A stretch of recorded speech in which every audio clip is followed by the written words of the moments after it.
नमस्कार, India speak daily में आपका स्वागत है और मैं हूं आपके साथ Mintu Jha. Unlawful activities prevention act के तहत केंद्र सरकार किसी संगठन को गैर कानूनी या आतंकवादी घोषित कर सकती है। इसे ही आम बोलचाल की भाषा में प्रतिबंध कहा जाता है। पीएफआई से पहले 42 संगठनों को आतंकी संगठन घोषित किया गया है, यानी उन पर प्रतिबंध लगाया गया है। इनमें कई खालिस्तानी संगठन, लश्कर-ए-तैयबा, जैश ए मोहम्मद, लिट्टे और अलकायदा जैसे संगठन शामिल है। केंद्र सरकार ने पॉपुलर फ्रंट ऑफ इंडिया और उसके 8 सहयोगी संगठनों को 5 साल के लिए बैन कर दिया है। गृह मंत्रालय ने पीएफआई पर यह कार्रवाई अनलॉफुल एक्टिविटीज प्रिवेंशन एक्ट के तहत की है। तो आइए जानते हैं कि ऐसे कौन से 42 संगठन है जिन्हें सरकार ने बैन किया है।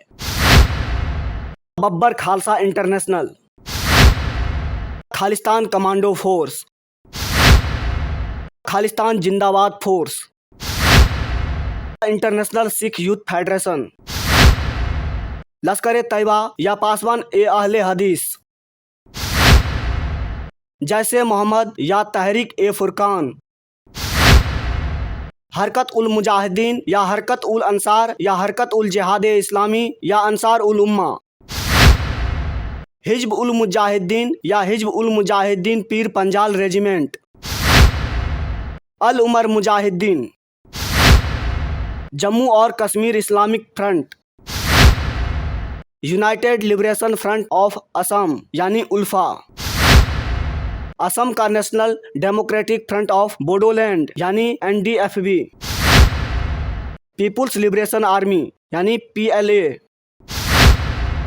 यूनाइटेड नेशनल लिबरेशन फ्रंट यानी UNLF, people's revolutionary party of Kangleipak यानी PREPAK, Kangleipak communist party यानी केसीपी, कंगलई याओल कम्बालूप यानी KYKL, Manipur people's liberation front, all Tripura tiger force, national liberation front of Tripura,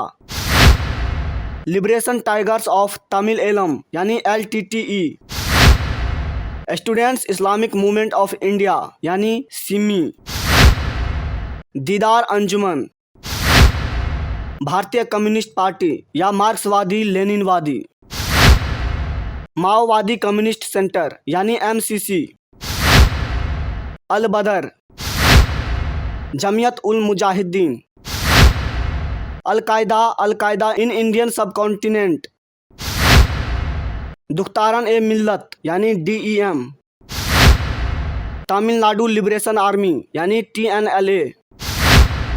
Tamil national retrieval troops यानी टीएनआरटी,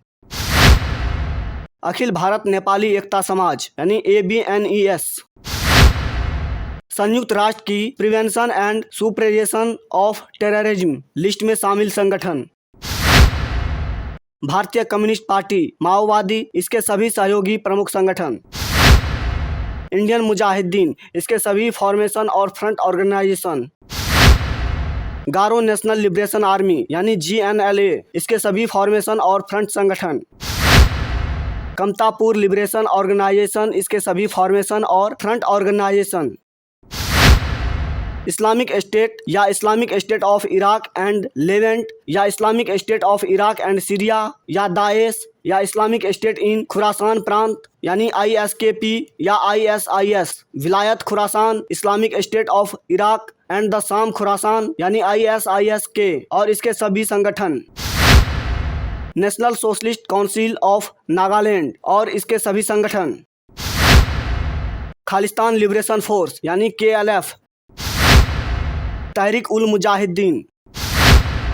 जमात उल मुजाहिदीन बांग्लादेश या जमात उल मुजाहिदीन भारत या जमात उल मुजाहिदीन हिंदुस्तान और इसके सभी घटक। तो ये थे 42 संगठन जिन्हें सरकार ने बैन किया है। दरअसल सरकार यूएपीए की धारा 35 केंद्र सरकार को आतंकी संगठन घोषित करने का अधिकार देती है, लेकिन किसी संगठन को तभी आतंकी संगठन माना जाएगा जब केंद्र को लगेगा कि वो आतंकी गतिविधि में शामिल है। किसी संगठन को तभी आतंकी संगठन घोषित किया जाएगा जब वो आतंकी गतिविधि में शामिल हो या अंजाम दिया हो, किसी आतंकी घटना की साजिश रच रहा हो या फिर आतंक को बढ़ावा दे रहा हो या फिर किसी भी तरह से आतंकवादी गतिविधि में शामिल हो। तो अभी के लिए इतना ही। इसी तरह की महत्वपूर्ण जानकारी के लिए बने रहिए इंडिया स्पीक डेली के साथ। धन्यवाद।